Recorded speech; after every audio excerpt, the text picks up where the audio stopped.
नमस्कार. मी सुमन महाजन. आपण पाहत आहात 16 ज्येष्ठांच्या गप्पांचा. आज आपल्याबरोबर आहेत सौ नीला वडावकर. खूप खूप कार्यरत आहेत. इवन आज, आधी तर त्या MR होत्या, तेव्हाच्या त्यांच्या एक कहाण्या आपण ऐकूया. अनोख्या आहेत, मजा येईल, मजेशीर पण आहेत. नमस्कार नीला मॅडम. नमस्कार. कशा आहात? ठीक आहे. ठीक आहे. आता कुठे राहता तुम्ही? मी सिंहगड रोडला पुण्यामध्ये. अभिरुची मल्टिप्लेक्स आहे त्याच्यात जवळच राहते मी. बरं बरं. आणि ह्याच्यापूर्वी कायमच पुण्यात होता हो. का कसं काय? Born brought up educated retired. अरे वा, अरे वा. आणि तुमचं शिक्षण पण पुण्यातच झालं? हो, पुण्यातच झालं. गरवारेला होते मी. पूर्वीचं MS कॉलेज. हां हां. तर तिथे मी BSc केलं. म्हणजे बरं. ते काय, मेडिकलला ॲडमिशन नाही मिळाली की कंपल्सरी BSc करावंच लागायचं तेव्हा. नवीन नवीन काही ओपनिंग्ज नव्हती त्यावेळेला. हो हो. केमिस्ट्री घेऊन मी गरवारेमधनं BSc झाली. अच्छा. तेव्हाच्या काही आठवणी आहेत का? आहेत, खूपच आहेत. खरं म्हणजे सांगा की. मुख्य म्हणजे एक आमच्या वर्गामध्ये एक सरदार होता, मंदिर सिंग नाव होतं त्याचं. तर आम्ही एक फिजिक्सचा एक्सपेरिमेंट असतो, लेटंट हीट त्याच्यात कॅल्क्युलेट करायची असते. तर पाणी अर्धा तास उकळा आणि त्याच्यानंतर कुलिंग दर 5-10 मिनिटांनी त्याचं रिडिंग घ्या आणि मग ते काढा लेटंट हीट, असं आमच्या याने सांगितलं, डेमॉन्स्ट्रेटरने. तर आता अर्धा तास आहे म्हणून तो मुलगा त्यांनी काय केलं, ते स्टॉपवॉच सुरू केलं आणि इकडे तिकडे भटक्या मारत बसला नेहमीप्रमाणे गप्पांच्या नादात. आणि मग त्याच्या एकदम लक्षात आलं की अरे, आपण ते पाणी बॉईल करायला ठेवलंय, त्याचं 1.25 तास झालेला आहे ऑलरेडी. तो धावत धावत गेला आणि त्यांनी स्टॉपवॉच बंद केलं. ओ. नेमकं मी ते बघितलं आणि मला जे काय हसू आलं, सरदारजी जोक्स का निघत असतील ते त्यावेळेला मला कल्पना आली थोडीशी. म्हणजे तर ते अनवधानाने कोणाचंही होईल ना खरं. हो, खरं होतं, पण त्याचं प्रॉमिनंटली झाल्यामुळे आणि मला तो आहे होता ना त्यावेळेला, त्यामुळे मी जास्ती एन्जॉय केलं. हो, बरोबर आहे, बरोबर आहे. तो एक असा प्रसंग होता. नंतर अजून दुसरा सांगायचा तर कॉलेजमधले असे खूप नाहीत, माझ्या जॉबमधले जास्ती आहेत माझ्या. सांगा की. मी मेडिकल रिप्रेझेंटेटिव्ह म्हणून जॉईन झाले एका कंपनीमध्ये. हडपसरला आमचं हेड ऑफिस होतं. तर मला एक मीटिंग अटेंड करायची होती दुपारी भर 12:30-1 वाजता. मी त्या मीटिंगसाठी झाल्या, कारण 3 वाजता मीटिंग होती आणि थोडीशी प्रिपरेशन मला माझ्या मॅनेजिंग डायरेक्टर बरोबर काही डिस्कस करायचं होतं म्हणून मी चालले होते. तर काय करावं, माझी नेमकी त्या वेळेला स्कूटर पंक्चर झाली आणि मी तिथे डेस्परेटली त्या स्टॉपवर उभी होते. एकही रिक्षा नाही, बस नाही. त्या काळात बसेस तर खूप रेअर असायच्या, 1 तासाला एक बस अशी असायची फ्रिक्वेन्सी. तर मी प्रत्येक कार आली की त्याला असा हात करून लिफ्टसाठी करत होते. पूर्वी आपण करत होतो तसं, आता फारसं कोणी करत नाही करत. तसं करत होते. तर तेवढ्यामध्ये एक कार आली, अँबॅसेडर, ऑफ व्हाईट कलरची, आणि ती जात होती. तर मी त्याला अगदी डेस्परेटली पुढे जाऊन अगदी थांबवायचा जवळजवळ प्रयत्न केला. ती गाडी पुढे गेली, थोडी परत मागे आली रिव्हर्स घेऊन आणि त्या ड्रायव्हरने दार उघडलं, हे केलं. आत बघितलं तर राज कपूर.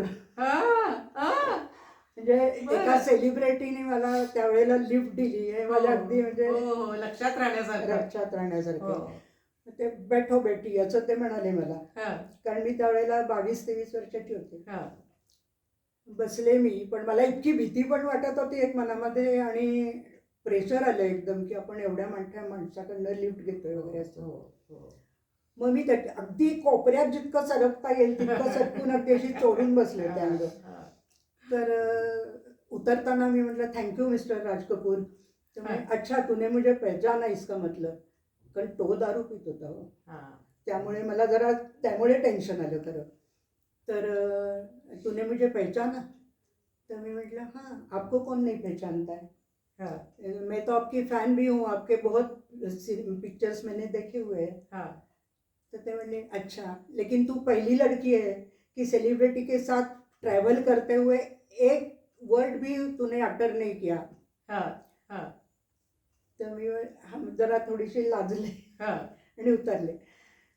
तो माझा पहिला प्रसंग म्हणजे असा विस्मरणीय असा झाला माझा तो. हो ना, हो ना. मग मी माझ्या मैत्रिणींना सांगितलं थोडक्यात, म्हणजे त्यांचा थोडा वेळ विश्वासच नाही, मी थापा मारते असंच वाटलं त्यांना. माझ्या बिल्डिंग मधल्या एका होत्या आंटी, त्यांना मी सांगितलं असं असं झालं. तर मग मला कळलं की ते रेस कोर्सवर रेस खेळायला गेले होते बरं आणि ते जाता जाता त्यांनी मला ती लिफ्ट दिली होती. बरं बरं बरं. अच्छा, म्हणजे राज कपूर बरोबर प्रवास करायला मिळाला. प्रवास करायला 5-10 मिनिटं, असं नका. जास्ती नाही, असं पण नका. तरी मिळाला तेवढा. हा. अजून एखादा काही? नंतर जॉबमध्ये असताना बरेच असे प्रसंग यायचे. हा. सांगा एक की काही. रिप्रेझेंटेटिव्ह होते, आम्ही इंटिरियरला वगैरे प्रवास करायचो. हा. हम्म. तर तिकडे ते मला भेटले, तर तिकडनं एक बस असायची एशियाड, हा. ती नॉनस्टॉप पुण्यात यायची. तर शक्यतो ती बस मिळवण्यासाठी आमची धडपड प्रयत्न असायची. असायचे. हा. तर मी गेले तर खूप गर्दी होती, तर ते होते तिथे त्या गर्दीमध्ये. ते म्हणले, मॅडम तुम्ही काय करा, तुम्ही नंतर चढा, मी तुमची जागा आत पकडून ठेवतो. हा. म्हटलं बरं होईल, बरं झालं. मग जरा गर्दी ओसरल्यावर मी आत शिरले, तसे 3-4 बेंचेस पुढे जाऊन मला त्यांनी ती जागा धरली होती. हा. पण माझी जागा पकडण्याच्या गडबडीत त्यांना जागाच नाही मिळाली, तर ओ. कंडक्टरनी त्यांच्या शेजारची सीट त्याला दिली होती. हा. तर पूर्वीच्या काळी कसं ते पैसे पास करायचे मागे हो, आणि हो, कंडक्टरला हो, तिकीट काढायला हो. लावायचं ते. तर मी अशी 50ची नोट हे केली आणि पास केली. तर त्यांनी मला विचारलं, तेव्हा माझं वजन जरा खूपच जास्ती होतं, ओव्हरवेटच होते मी. हा. ते म्हणजे काय 1.5 का, हा. म्हणजे माझं 1.5 तिकीट लागेल का. हा. मी अगदी इनोसंट आहे का, अरे बापरे तुमचं अर्ध लागतं का तुम्हाला तिकीट, मला माहित नव्हतं. असं म्हणल्यावर तो एवढा खजील झाला. आणि मग त्यांनी खाली उतरल्यावरती मला म्हणला, नाऊ वी आर फ्रेंड्स म्हणे, तुम्ही खूप लाईटली घेतलं आणि मला तुम्ही गप्प केलेलं आहे. त्यामुळे आणि त्यांनी त्या स्वारगेटला आम्ही उतरल्यानंतर नटराज समोर तिथे हॉटेल होतं, हा. तिथे त्यांनी मला कोल्ड कॉफी दिली आणि आमची फ्रेंडशिप आम्ही सेलिब्रेट केली अरे तिथे. वा, अरे वा, अरे वा, अरे वा. अशी रेअर मैत्री असते ना. हो, पण त्यांनी मला खूप नंतर माझ्या वडिलांच्या आजारपणामध्ये इतकी मदत केली होती, कारण त्यांची मल्टीनॅशनल कंपनी होती आणि त्यांचे खूप प्रॉडक्ट चांगले लिहिले जायचे सर्रास. तर त्यांनी जवळजवळ 10-15 बॉक्सेस सॅम्पल्स हा. माझ्या घरी आणून सोडले होते बरं की बरं. हे तुम्हाला 6 महिने तुमच्या वडिलांना घ्यावेच लागणार आहेत, हे दिलेले असतील तर. हा. हो, अरे वा, अरे वा. म्हणजे अशी पण दिलदार काही होते खूप म्हणजे. चांगले लोक पण भेटले. दिलदार होते म्हणजे. हां, खूपच चांगले होते. हा. मग त्यांनी त्यांच्या घरी मला नेलं, मग त्यांच्या बायकोशी फ्रेंडशिप झाली माझी. बरं. मग ती मला म्हणाली की दुपारी तुम्हाला 1:30 वाजता साधारण डॉक्टरांच्या हे बंद व्हायच्या ना डिस्पेन्सरी. हा, हा. मग संध्याकाळचे कॉल कन्सल्टंटचे असायचे, ते हम्म. 6 नंतर 5:30 नंतर सुरू व्हायचे साधारण. हो. मग ते मला म्हणाले की मी पर्वत रोडलाच राहतो, तुम्ही इकडे येऊन थांबत जा, माझ्या बायकोशी गप्पा मारा, मी नसलो तरी काय फरक नाही पडत. मग मी असे फॅमिली फ्रेंड झाले त्याच्यानंतर. अजून काही सांगू शकता? नंतर माझ्या आईची एक गोष्ट सांगायला मला आवडेल. सांगा की. माझी आई सोशल वेलफेअर डिपार्टमेंटला जॉब करत असेल. बरं. तर त्यांचं सर्टिफाईड स्कूल किंवा रिमांड होम्स अशा त्यांच्या बदल्या व्हायच्या, किंवा बेगर्स होम आहे पुण्यामध्ये अलका टॉकीजच्या तिथे पण तिने काही दिवस नोकरी केली. बरं.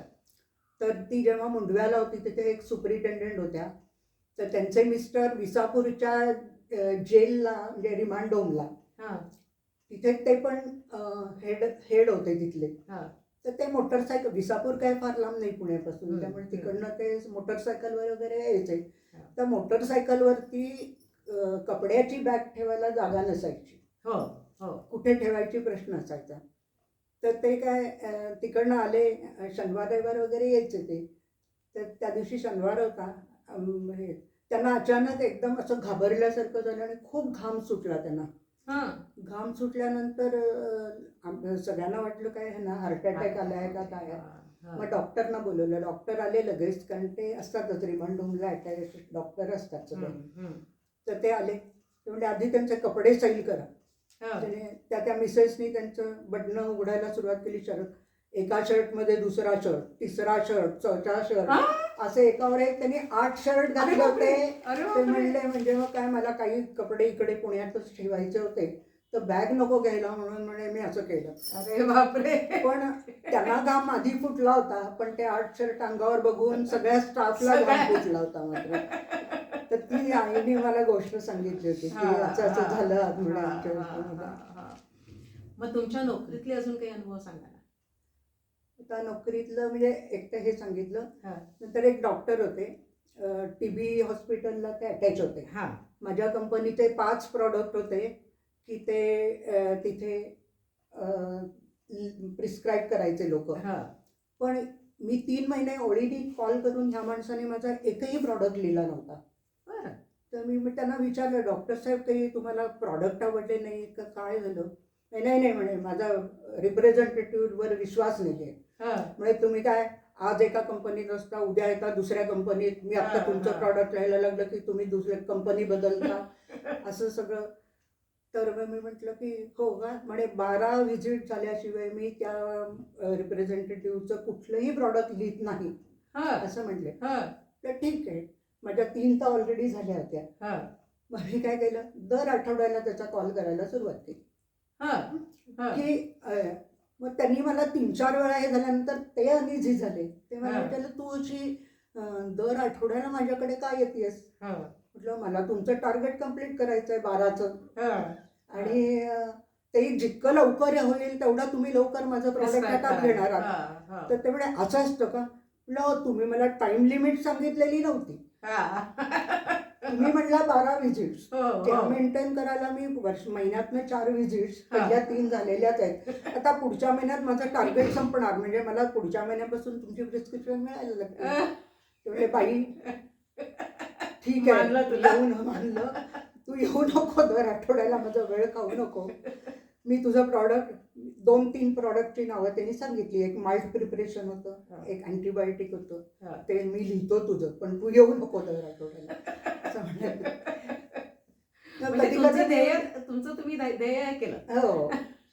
आणि काय होतं की मी पहिलीच लेडी MR होते, म्हणजे पूर्ण इंडिया नाही, एशिया खंडातच कदाचित पहिली होते, कारण 70 साली मी तो जॉब सुरू केला होता. पूर्ण आशियामध्ये? हो. तर त्यामुळे माझा माहेरला इंटरव्ह्यू पण आला. अनघा केसकरांनी घेतलाय तो, लेखिका आहेत आता प्रसिद्ध. त्यांनी मला तो इंटरव्ह्यू माहेरमध्ये आहे माझ्याकडे.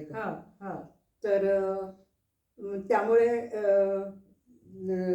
दुसरे एक डॉक्टर होते, ते इंटिरियरला होते, म्हणजे तर मी अशीच एसटीतनं उतरले आणि एसटी स्टँडच्या समोरच एक मेडिकल स्टोअर होतं. तिथे गेले की कोण काय लिहितंय अंदाज त्यांच्याकडनं घ्यायला मिळायचा ना मला. कोणी काय प्रिस्क्राईब केलं बाबा मागच्या महिन्यामध्ये, किंवा काय तुझ्याकडे कुठले प्रॉडक्ट अवेलेबल आहेत, ते सगळं विचारायला गेले. तर ते डॉक्टर नेमके तिथे आले होते. ते डॉक्टर म्हणजे तिथले लिडिंग पेडियाट्रिशियन. कमीत कमी 200 तरी पेशंट ते दिवसात बघायचे. तर ते तिथे आले होते. मग त्यांनी चहा मागवला नेहमीप्रमाणे, आम्ही चहा पेलो. मग त्यांची वेळ भेटायची होती ती दुपारी 2 वाजता असायची आम्हाला रिप्रेझेंटेटिव्हला. तर मी गेले त्यांच्याकडे. तर खालीच मेडिकल शॉप होतं, तिथे मी गेले. त्याला म्हटलं, काय रे डॉक्टर, लिहितात का प्रॉडक्ट्स वगैरे? तेवढ्यात एक पेशंट आला आणि त्यांनी माझं एक कॉम्पिटेटिव्ह कंपनीचं प्रॉडक्ट प्रिस्क्राईब केलेलं मी बघितलं. मी रागवले पण खरं म्हणजे, आणि मला वाईट पण वाटलं की कसं काय. मग डॉक्टर यांच्याकडे गेले तर माझा चेहरा पडलेला होता जरा. काय झालं, बरं नाही का वाटत आहे असं त्याने मला विचारलं. ते एल्डरली असल्यामुळे मला मुलीसारखंच बघवायचे. नाही, मी नर्व्हस आहे, म्हणजे मी फार नाराज आहे डॉक्टर तुमच्यावर. त्यामुळे काय झालं? तर म्हणलं, मी सकाळी आपण एकत्र चहा पेलो, आपण तिथे बसलो होतो, आणि तुम्हाला माहित होतं मी आलेली आहे या गावामध्ये, आणि मी गावात असताना असं करता तुम्ही दुसऱ्यांचे प्रॉडक्ट लिहिता, माझ्या मागे काय करत असाल असं मी त्यांना विचारलं. ते हसायला लागले खूप. तसं नाही, तो रिप्रेझेंटेटिव्ह कालच माझ्याकडे येऊन गेला, साधारण 3 दिवस आम्ही त्यांचे प्रॉडक्ट लिहितो आले की. तर आता ते माझं कर्तव्य नाही का? बरं तुला किती पाहिजेत तुझ्या? म्हटलं, माझी एक केस 50ची, मला 2 केसेस तुमच्याकडनं अपेक्षित आहे, तुमच्या प्रॅक्टिसच्या कम्पॅरिझनमध्ये काहीच नाही आहे. तर म्हणजे ठीक आहे. त्यांनीच त्या मेडिकल शॉपवाल्याला फोन केला आणि सांगितलं की बाबा हिच्या 2 केसेस तू मागवून ठेव, आणि पुढच्या वेळेला त्या संपल्यात हे तिला सांग. म्हणजे असे मी माझे खूप लहान होते आणि एक तर चाइल्डिश थोडंसं असतं ॲटिट्यूड आपलं. आणि त्याच्यामध्ये मग थोडा इनोसन्स दाखवला की लोकही आपल्या मागे येतात हे मला कळलं होतं मात्र. ती खूबी होती तुमच्याकडे. काय काय आता हे पहा की कुठल्याही याचं आपलं प्रॉडक्ट पर्टिक्युलर एखाद्या केसमध्ये लक्षात ठेवून प्रिस्क्राईब करणं, त्यांच्याकडनं काढून घेणं आणि त्याच्यात तुमचं जर स्पेशलिटी प्रॉडक्ट असेल तर फारच त्याला स्किल लागतं. कारण तुमचा कस्टमर आहे हा मोर एज्युकेटेड आहे त्यांनी. मी फक्त BSc, ते पेडिएट्रिशियन म्हणजे MD DCH वगैरे झालेले डॉक्टर. मग त्यांनी माझं प्रॉडक्ट लक्षात ठेवायचे, माझ्यात काहीतरी खासियत पाहिजे ना, तरच ते लक्षात ठेवतील. त्यामुळे मग मी तसं काहीतरी प्रत्येक वेळा काहीतरी शोधून काढायची. नंतर एक गुरुवार पेठेमध्ये पण एक जनरल प्रॅक्टिशनर, ते पण खूप चांगले लिडिंग प्रॅक्टिशनर, ते टेनिस खूप छान खेळायचे.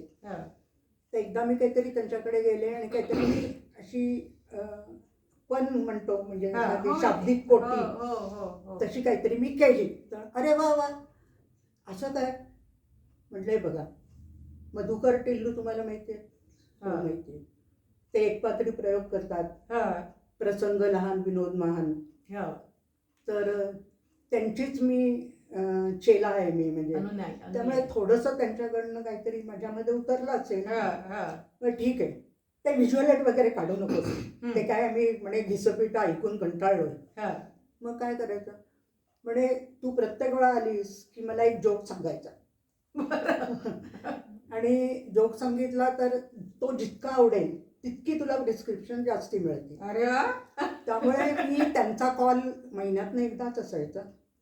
तर माझं म्हणजे इतकं असायचं, मी कुठून जोक्स वाचून किंवा हे करून इतकी आठवडाभर तयारी करायची की त्यांना ते जोक आवडला पाहिजे. म्हणजे त्यांना सांगितलेलं एखादा जोक सांगा ना, आठवत असेल तर. हो आहे ना. एक सरदारजी, एक शीख, एक ख्रिश्चन आणि एक हिंदू, असे 4 कैदी असतात आरोपी, त्यांना फाशीची शिक्षा होत असते. तर पहिल्यांदा हिंदू येतो, ते नेहमीप्रमाणे तुझी शेवटची इच्छा काय आहे. तर ते म्हणतात की मला ना भगवद्गीता ऐकायची इच्छा आहे. भगवद्गीता आणली जाते, तिथले काही श्लोक त्यांना नैनन छिंदती पावका वगैरे वगैरे ते सगळं ते ऐकतात. तर ते व्हायचं. अगं बाई तो फोन वाजतो. तर ते ते वाजतात, त्याला फाशी देतात. तर ते नेमकं ते फाशी पूर्वी कसं असं वरती पातळ असायचं आणि ते असं सोडायचं आणि ते खटकन माने असं हे व्हायचं आणि फाशी जायची, म्हणजे शिरच्छेद व्हायचा. तर मग ते मध्येच अडकतं. तर ठीक आहे म्हणे, आज त्याची इच्छा नाही, तुझी फाशीची शिक्षा रद्द. मग नंतर एक ख्रिश्चन येतो, तो त्याला विचारतात तुझी काय, तो म्हणतो मला बायबल ऐकायचं. मग ते तशीच सेम प्रोसिजर होते. पुन्हा ते पातळ अडकतं, तो सुटतो. मग ते म्हणतात ठीक आहे, आजची तुझी शिक्षा फाशीची माफ. मग मुस्लिम येतो, तो पण असंच सांगतो की मला कुराण ऐकवा तुम्ही, शेवटची इच्छा माझी अशी. त्याचं पण असंच होतं, ते पातळ तसंच अडकतं, त्याला काही मिळत नाही. ते म्हणतात तुझी पण शिक्षा माफ. सरदारजी येतात. आता त्यांचे जोक तर सगळे जगप्रसिद्ध असतात, म्हणजे खरं बिचारे खूप हुशार असतात, पण आपण उगाचच त्यांच्या नावावर काही खपवत असतो. पण तो येतो, तर त्याला विचारतात तुम्हारी आखरी ख्वाहिश काय आहे, क्या है पापाजी. तो म्हणतो आखरी ख्वाहिश छड्ड ये द्यार, पहिले मशीन ठीक करा. तो जोक सांगितल्यावर ते डॉक्टर इतके गडगडून हसले होते, इतके. आणि त्या महिन्यामध्ये मला मॅक्झिमम त्यांच्याकडनं बिझनेस मिळाला. अरे वा, अरे वा, अरे वा. अजून एखादा काही छोटस? अजून आता काय बघा. हा, एकदा मी काय झालं, माझे बॉस होते, तर त्या माझी स्कूटर त्या दिवशी काहीतरी रिपेअरला गेली होती. तर मला लक्ष्मी रोडला जायचं होतं. तर मी त्यांची स्कूटर घेऊन आले त्या लक्ष्मी रोडला. तर ती मी पार्क केली त्या शगुनच्या चौकामध्ये आणि माझी कामं करून मी यायला लागले. नंतर मी आपली गाडी, तर मी नंबर त्यांचा नोट नव्हता केला.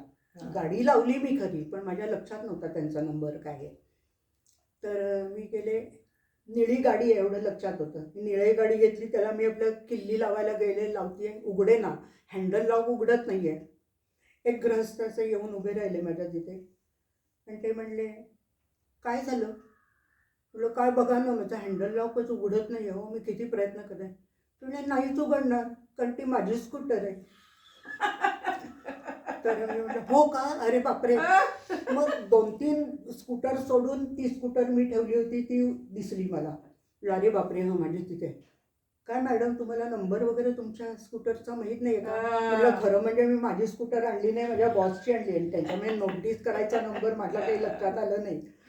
मी अर्थात ते उघडलं आणि मी निघून गेले. म्हणजे असंही काही काही वेळेला गोंधळ होतो. म्हणजे होतो ना. खूप छान बोलतात सौ आढावकर मॅडम. अजून खूप त्यांच्याकडे वेगवेगळे किस्से आहेत, पण आता वेळेअभावी आपल्याला कुठेतरी थांबावं लागणार. हो. परत केव्हा तरी आपण त्यांची मुलाखत अजून एक करूया, पार्ट 2 करूया. पण त्याआधी केअर फाउंडेशन तर्फे हे त्यांना एक छोटंसं रोप देते. थँक्यू. वेलकम. आणि 16 ज्येष्ठांच्या गप्पांचा यांच्याकडून हे एक छोटंसं गिफ्ट आहे त्यांना. याचं काय गरज नव्हती खरं. हो, छोटंसं आहे. पाहत रहा 16 ज्येष्ठांच्या गप्पांचा. याआधीच्या झालेल्या मुलाखती जर का तुमच्या काही बघायच्या राहिल्या असतील, उदाहरणार्थ सौ मीनाक्षी आपटे किंवा ज्योती वझे, खूप छान मुलाखती आहेत ह्या, मुद्दाम पहा. ह्याच्या पुढे येणाऱ्या मुलाखती देखील पाहत रहा. सबस्क्राईब करा, कमेंट करा, लाईक आणि शेअर करा. माझी पुढची मुलाखत लवकरच होईल. बघत रहा 16 ज्येष्ठांच्या गप्पांचा. तोवर धन्यवाद.